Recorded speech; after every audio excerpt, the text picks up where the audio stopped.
even saw you on your bed last week. Caleb was in a head-on auto collision and suffered a traumatic brain injury, a TBI. Also, he broke his lower femur and knee, and as well as his arm.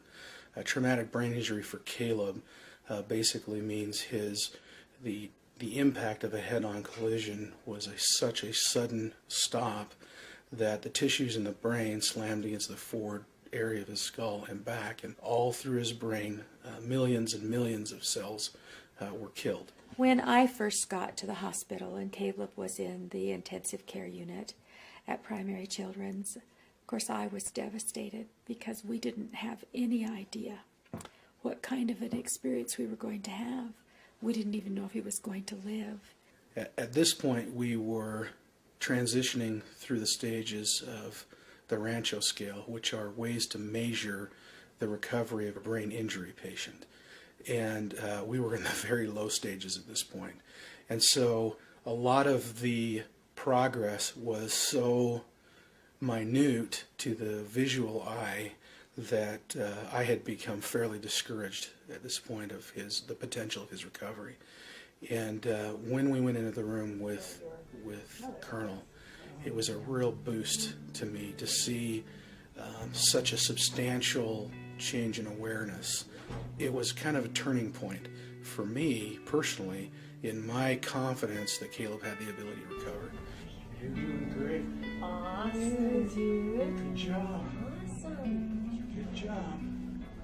Throw way out here. Oh, yes! Nice one! Look at that. Nice one, yeah. Oh, yeah, do you want to get it? It's just right there.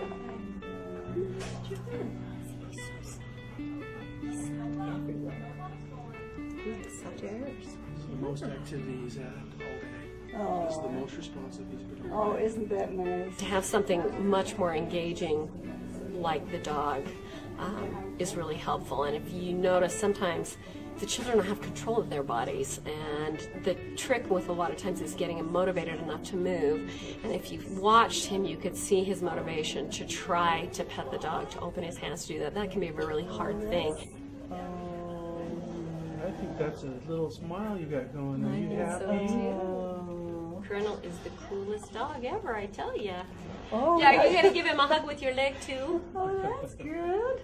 I noticed that every time he would see Colonel, he was more alert, and there was a little step in his awareness, and he'd forget what was normal and would usually do just a little bit more than what he had already been doing. You got it. We're going to take it nice. Very, very, very nice. Did you get licks on your fingers? It was about a month after that first visit when we got to really play with Colonel again. And by that time, Caleb had become much more aware. Way out in front of you with that heel. Yes. I guess he likes me a lot. You know what? He loves you a lot. He does. He thinks you're a pretty special boy. Yeah, and you are. All right, Caleb. Ready? Big reach. Nice. Good work.